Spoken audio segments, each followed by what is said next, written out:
Ден по првата жртва на коронавирусот во Куманово. Сликата денеска во овој град е речиси како и секој ден од како се појави вирусот.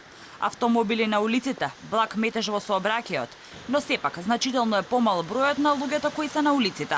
Куманово раздвижено е некако што е вообичаено за овој период од годината. Отворени се само големите маркети и јавната администрација, додека оние помали продавници, салони за убавина, книжарници и минувачници со клуч на врата. 57-годишната жена, според првичната епидемиолошка анкета, била на патување во Италија. Имала 2 негативни теста, а позитивен бил тестот земен посмртно. Позитивен на коронавирусот е и нејзиниот син. Министерот за здравство за 2 теста кои биле негативни, а последниот, односно оној кој е направен по смртта позитивен, вели дека не постои тест кој е 100% сензитивен.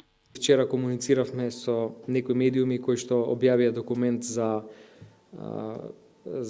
се вика тоа мртовечка придружница, документ кој што го издаваат јавноздравствените установи, на кој што се наведени повеќе овој делови. Тука се става се одговара на прашање на основна причина на смртта, директна причина на смртта и со оглед на тоа што настанало затајување на срцето и белите дробови, затоа е наведена таа причина. Значи, тоа е нешто што вообичаено се става ако на крајот станува збор за откажување на срцевата акција, се обидуваат лекарските тимови да направат кардиопулмонална ресусцитација и за жал таа е неуспешна како што бил случај со пациентката.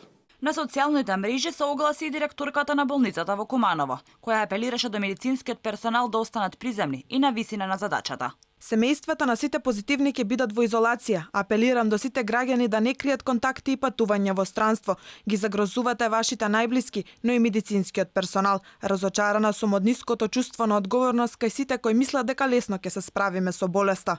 Во Куманово се регистрирани 3 случаи на корона, меѓу кои и починатата.